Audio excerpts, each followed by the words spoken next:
नमस्ते sir, माझे गुरुजन आणि माझे बालमित्र मैत्रीण, आज मी तुम्हाला लोकमान्य टिळक यांच्याबद्दल दोन शब्द सांगणार आहे. तुमची शांत चित्ताने ऐकावी ही माझी विनंती आहे. आज आपण भारताचे महान समाजसुधारक, पत्रकार, राष्ट्रपुरुष लोकमान्य बाळ गंगाधर टिळक यांच्या जयंतीविषयी एकत्र आलो आहोत. लोकमान्य टिळकांचा जन्म 23 जुलै 1856 रोजी रत्नागिरी येथे झाला. स्वराज्य हा माझा जन्मसिद्ध हक्क आहे आणि तो मी मिळवणारच हा त्याचा प्रेरणादायी संदेश आजही प्रत्येक भारतीयाला प्रेरणा देतो.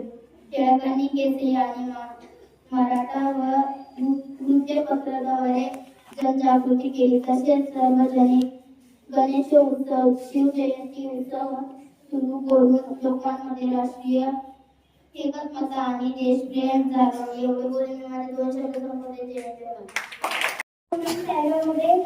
आज मी आपल्यासोबत लोकशाही अण्णाभाऊ साठे यांच्याविषयी बोलणार आहे.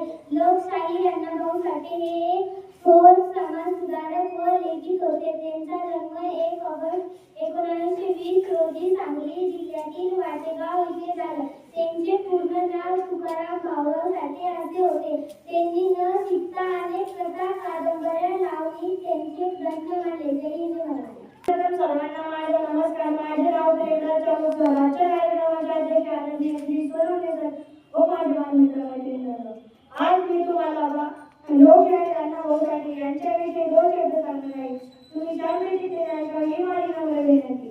अण्णाभाऊ साठे यांचा जन्म 1 ऑगस्ट 1920 रोजी सांगली जिल्ह्यातील वाटेगाव येथे झाला.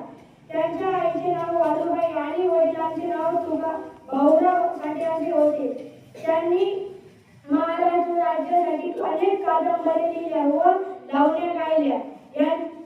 यांनी आपल्या महाराष्ट्रासाठी खूप काही केले.